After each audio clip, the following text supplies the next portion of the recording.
Hi, everyone. My name is Ambee Stephens, and I'm the founder and executive director of nonprofit EmpowHerment. I am so excited about being here today and talking to all of you about me, myself, and EmpowHerment, but also about entrepreneurship and leadership, especially as a Black woman, a Black young woman who founded an organization and who leads it every day successfully, chaotically, but here. And so, thank you all so much for tuning in. I hope the next 30 minutes of this video and recording really suits you and it hits home for someone. I am a firm believer that this may not impact everyone in the room, but I hope that it impacts one person. And if I have impacted or inspired one person, then I've done my job. So, stay tuned. Let me just share my screen. Right, there I am. Go. All right, Ambee Stephens, that's me. So I put this slide on here because I think it's really important to discuss what else I am. A lot of times we have people and they say, my name is so and so and I do X, Y, and Z. Well, while that is 100% true, I also do many more things. I'm also a daughter, I'm a sister, I'm a partner, I'm a niece, I'm an aunt, I'm a cousin, and I'm a friend. I'm all those things, and then I am the founder and executive director of EmpowHerment.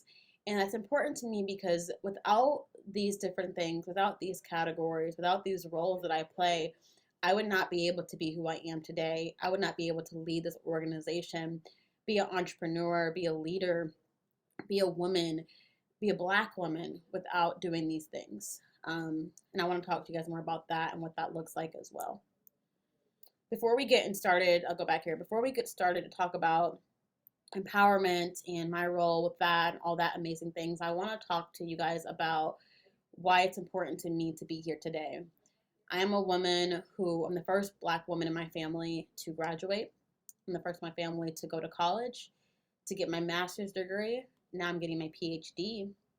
I'm also the first to own a business, the first to be a homeowner, and the first of many things. I'm the oldest of 9. That's a lot of people to be the first of. But my point of that is that while I think that's amazing, I promise before I leave this earth, I will not be the last. And I think that's really important to put out there. You may be the first, but you will not be the last. And that is a quote that I have borrowed from Vice President Kamala Harris's mother. She told her, you will be the first of many things, but make sure you're not the last. And I definitely am someone who rallies behind that quote, and I will make sure that the world feels my breath before I leave here. So, without getting on my soapbox about that, empowerment. So, I'm going to talk to you about the background, the current, and then the day to day. Background. So, empowerment. I started this organization about 3 years ago. My father, it's a fly in here. My father had committed suicide. My dad was an amazing man. He was a dad, a husband. He was my rock. And when he committed suicide, I felt lost. I felt like I didn't really know where to go. And while I had an amazing group of friends, it was really hard to have to continue telling every single person that asks you, why? What happened? When you think about suicide or you think about, that's such a huge loss. Why did someone who was 43, who had 9 kids, commit suicide? That's a question that my friends would ask me. And I learned throughout, this loss is that I kept a lot of things secret. My dad was a drug dealer when I was a child, and then he became a drug addict. And I had 2 separate lives. I didn't realize that. I had my dad's life with all of that hidden stuff, and I also had my life with my friends. And so I kept those things hidden. And when he committed suicide, people asked questions, and I didn't know what to do. So I just started a Facebook group. And the Facebook group was really just a place for me to just connect with other women, to get the burden off, to shed off the guilt I was feeling and the sadness and the grief, and just to kind of fill my cup with positivity and networking and all these amazing things. And so I started doing that. And the first about within the first month, we had 40 members. The first year, we went from 0 to 700. 700. That's amazing. 0 from 700 in a year. And we started to do groups in the community. So instead of being on Facebook only, we started to do groups such as self-love workshops, self-healing workshops, self-help workshops, healthy relationships. And by doing that, we realized that we can, I realized, I'm sorry, I keep saying we because it ended up being a we thing, but I realized that I can do so much more with really talking about real life change. While yes, I can scratch the surface about self love and self care and addiction, but how can I spend 90 minutes with you, have you learn a topic, and then leave me, but you still have that topic? And so I really wanted to make real change. So I invited workshop experts to come in, and they would speak for 90 minutes about the topics. And then we would ask open ended questions. We would talk more about it. We would talk in depth about it. And by doing that for another year, we realized that we were making some great improvement in people's lives. People were coming down here from Tallahassee to these workshops, from Orlando, to sit in person pre-COVID, to talk about what they were going through. We had people from New York doing these workshops with us on Zoom. And, I realized, there's something that I'm doing here. I'm making some changes. And so we did that for another year, and we launched Empowerment Community Center. So now we have advocacy services. So for any woman who wants to talk to us like one-on-one about financial support, evictions, housing, counseling, temporary assistance. Maybe you lost your job and you want to talk to us, resume writing, any of these things that can connect with you one-on-one, we help with. We also have empowerment workshops. So we talk the same thing we did before. So we invite women to come in the end of every month, and we do things like self-love and self-care and like mindful planning workshops, and these workshops that really help with real life change, but also help with cultivating relationships. And then we have a single mother support group. We have painting and healing. We have a hygiene pantry, and we have a space. I'm in the space right now, by the way. This is my office, but we have a space where women can come in no matter what they look like, feel like, sound like, whatever they're going through, and bring their best selves. And when they leave here every day, they can leave whatever they had here. It's an intimate space that is safe and protected and confidential. And I really enjoy what we do a lot. I know that our staff members do, and every woman that comes in here, you can tell they love coming. We have regulars every day. Sorry about that. Our day to day, like I talked to you guys about, is my soapbox about what people look like every day and how much they love what we do. So I'll just skip past that.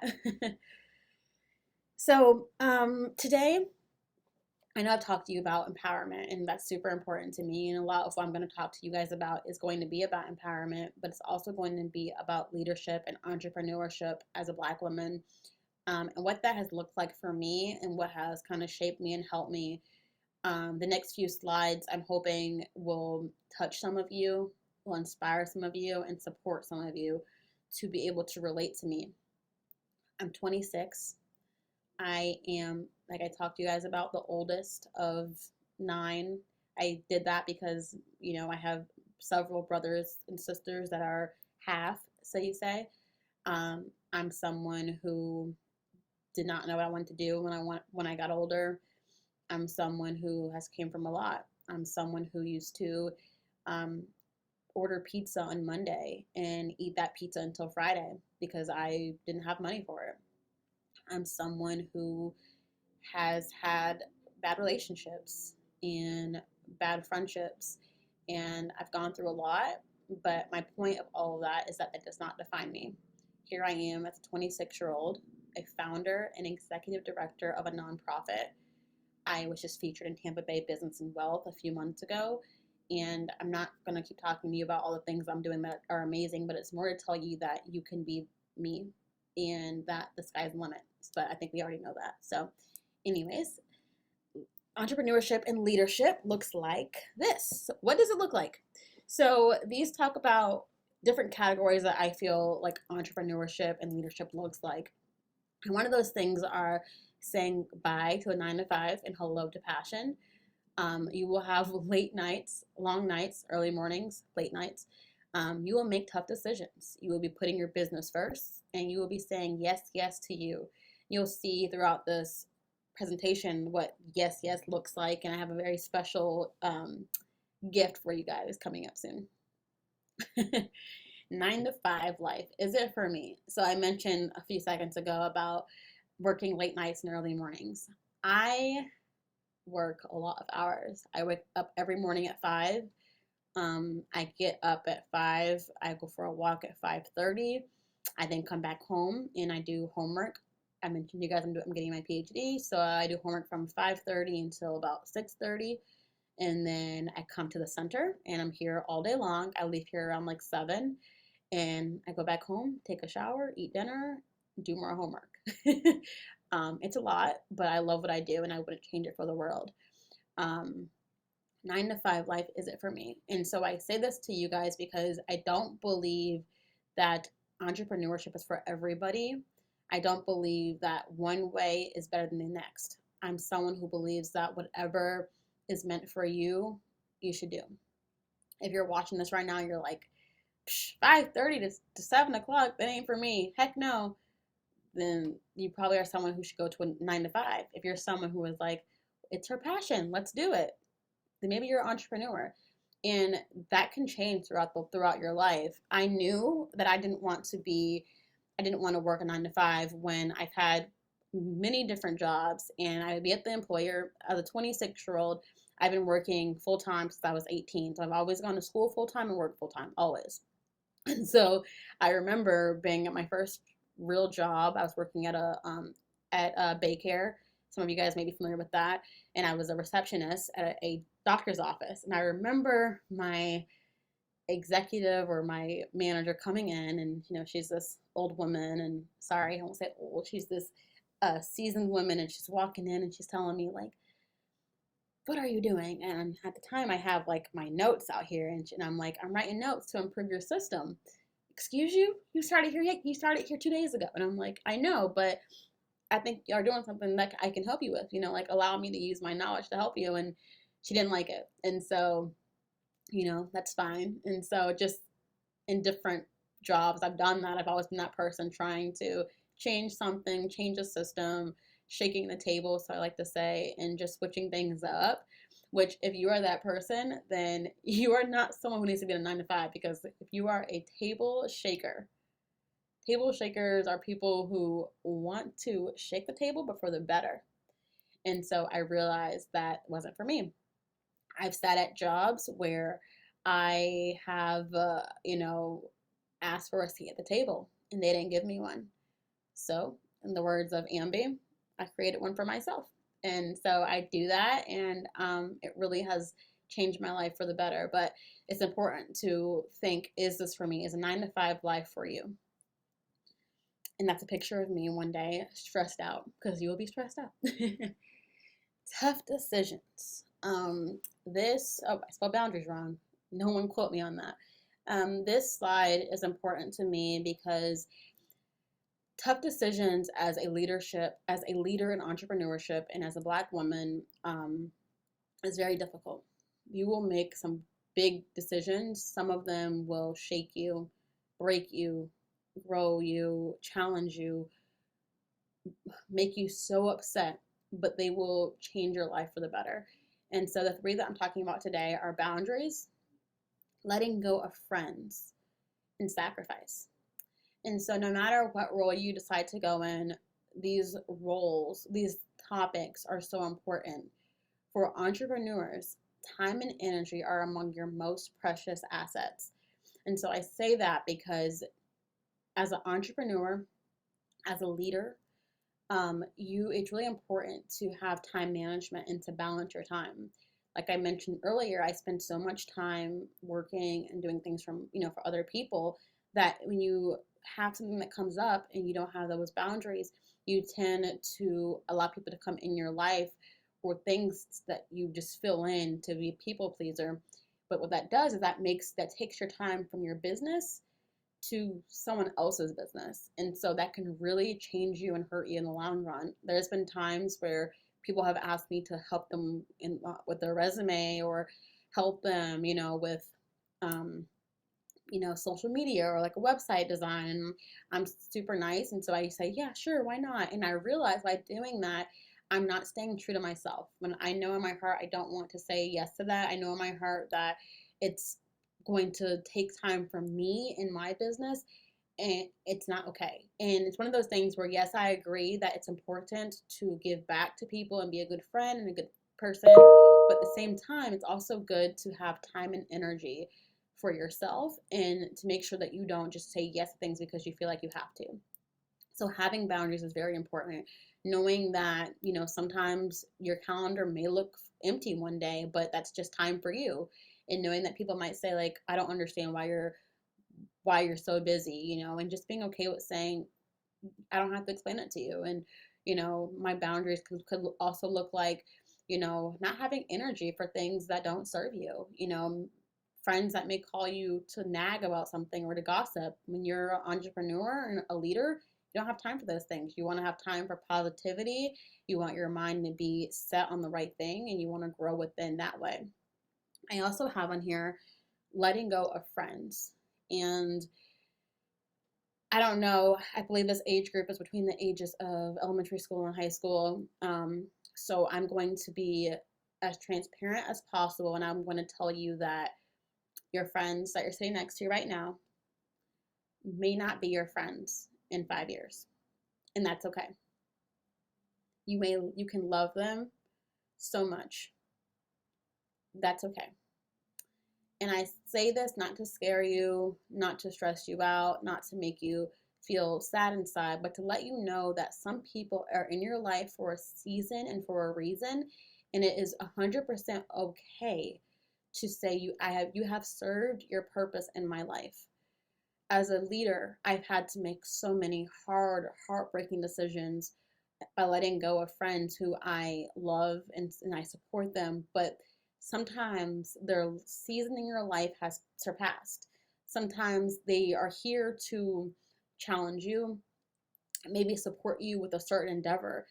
Maybe it's as simple as, you had a breakup and your friend is there to kind of pick you up and give you that confidence. Maybe it's as in depth as your parent died, or your cousin, or your grandparent. And it's 100% okay to let them be there for you. And then sometimes you just outgrow each other, and that's perfectly normal and natural. And it's really hard to make those decisions. I have friends that I love so much that I would bend over backwards for. We've outgrown each other. And no one is better than the next. It's just our time together is over, and our season has passed, our chapter has passed, and it's up to us to be honest to each other and also respect our friendship before. Let's respect who we were before and realize that we are no longer those people, and it's okay to let go of those friendships. That is one of the hardest things I think you're going to have to do as a entrepreneur and as a leader, is just, like letting go of those friends. And if you're someone like me, you're going to want to bring those friends with you. And it's hard. And you have people in your life who you think are going to be there long term, and sometimes the stars just aren't aligned for that. And I think it's really important to keep your friendship as, I love you, you love me, but we're no longer close in that proximity. And sometimes you leave them and you guys come back again in 2 years. One of my best friends and I were best friends for about 2 years, and we outgrew each other, and then she came back in my life about 3 years ago, and I love her and care about her so much, and we're still very close. So it's important to realize those things. Lastly is sacrifice. What does sacrifice look like? Sacrifice is another one. Those are some very tough decisions. What does sacrifice like? What does it look like to you? Are you someone who can sacrifice, not being able to go out all the time because you're saving up for your business? Are you going to sacrifice your partnerships or your relationships because you care so much about your business? Are you someone who's going to sacrifice your dignity and your respect? A lot of times I'm out there applying for grants or talking to different business owners, and it's hard. It's sacrificing your comfort zone. I to be very honest with all of you, and I'm saying this because I want it's not to change my speech, but to let you guys know, because you might relate to someone on this video, is that I have grown up with a speech impediment my entire life. I have a slight stutter, and I know it. And you know what? I've had it since I was 12 years old, and it is what it is. Guess what? I go out there and I talk to donors. I do things like this. I have presentations. I'm going to have a PhD, and it's a sacrifice. I'm sacrificing my comfort, my what's the word I'm looking for? My comfort zone, my respects, and just my transparency, my honesty, to do things like this because it helps you grow. You're making those tough decisions that later on you will look back on and respect yourself for them because it helps you grow. Yay, your business comes first. So I wrote this on here because the moment that I decided to put my business first and I let go of my friends that were holding me back, or maybe not holding me back, but maybe our friendship was over. I established boundaries. I did my sacrifice. That's when I got my first big check. That's when your business comes first, is when you are able to do those things. And $7,000 to some of you may sound like pennies, but for me, from where I've come from, that was a big sacrifice and a big accomplishment. So that's when that is what a true leader looks like, is when you put your business first, you will reap what you sow, and you will get those things back and plentiful. Lastly, that we talked about earlier was saying yes, yes. First yes comes from your heart. Second one comes from your soul. What does yes, yes look like? Like I said, again, the first yes comes from your heart, but the second one comes from your soul. And so I say yes, yes to everything that suits me, that helps me grow, that shapes me. Because the first yes, I don't want to say. But when I say the second yes, I affirm it and I actually do it. And I'm going to show you guys who has helped me with that. Her name is Miss Lisa Nichols, and I want you guys to listen to her speech. It's a life of hustle and survival.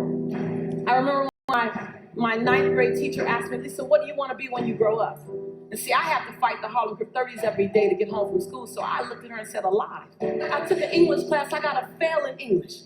And my English teacher said in front of the entire class, Lisa, you have to be the weakest writer I've ever met in my entire life. Don't worry, my story is good. Don't feel sorry for me. I got 7 under my belt.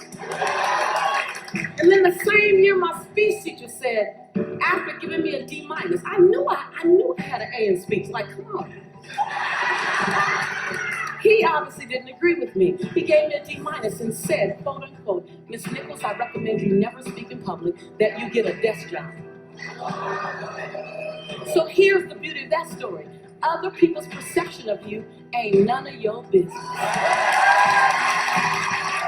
Everything you've ever been through, sat through, rose through, cried through, prayed through, everything is a setup for your next best season. And the way you forgive the perceivingly unforgivable, the way you love the perceivingly unlovable, the way you accept what seems to be unacceptable, the way you embrace after you've been betrayed, the way you do that is the way you will lead us.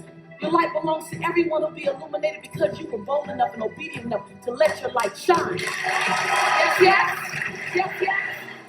And every time you cross someone's path and they can't handle your light, you know those people that they try to give you reasons why you should tone it down a bit. That they would tell Cheryl not to sing so loud. Right. They would tell me to shut up in class. They tell you you're kind of strange. You know those people. Dream snatchers, vision busters. Don't be mad at them. They can only love you to the capacity in which they're able to love themselves. Don't be mad at them. Don't be mad at them. Pray for them. Love them. Because they're dealing with themselves like we're dealing with us. But I want you to remember that your 70 watts has to be turned way up. Because you got way more to give us. It ain't over yet. Don't put a period when God put a comma. And when you turn it up to 159 watts, you know, you keep turning it up. You stop dimming your light. You say, today is the first day of the rest of my life. You turn it up. You're going to find people that can't handle your light. And before today, you might have dimmed your light. You might have shrunk a little bit. You might have tempered it down a little bit. But after today, I want you to see this. After today, turn the lights up. After today, you don't dare dim your light. As your light gets brighter, you're going to disrupt some people. And they're going to tell you your light's too bright, your light's too bright, your light's too bright, your light's too bright. Then you just look at them and say, well, I'm not dimming my light. I'm just going to hand you some shades.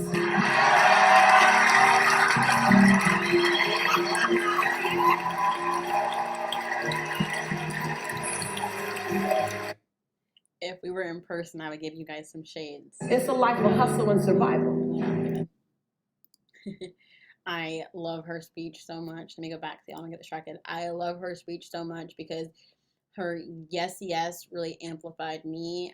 I listen to her every morning, and she reminds me to say yes, to say yes to myself, to my business, to my soul, to the people who are going to better me.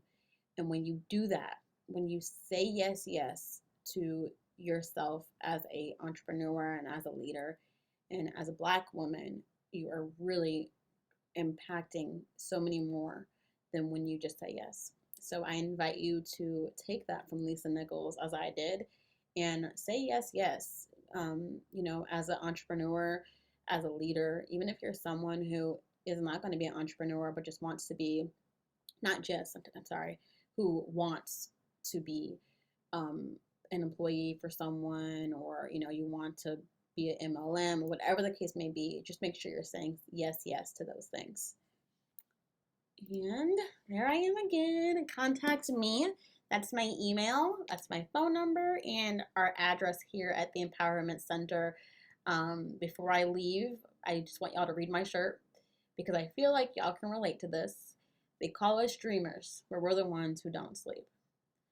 Hope you guys have a great presentation. The rest of the topics and the presenters, I enjoyed my time here. I wish I could see you guys in person and just give you guys, you know, so much love and hugs and give you guys all shades. But I hope that I can get to see you again. If you want to talk to me or contact me directly, that number is my direct phone number. Please reach out. Tell me how you like this presentation. If you'd like to see something else in the future, or if you want to just come by the center, you're more than welcome to be here, no matter who you are. I have space for you. I'm here for you, and I'm so happy that you are taking this time to spend 30 minutes with me. So be well.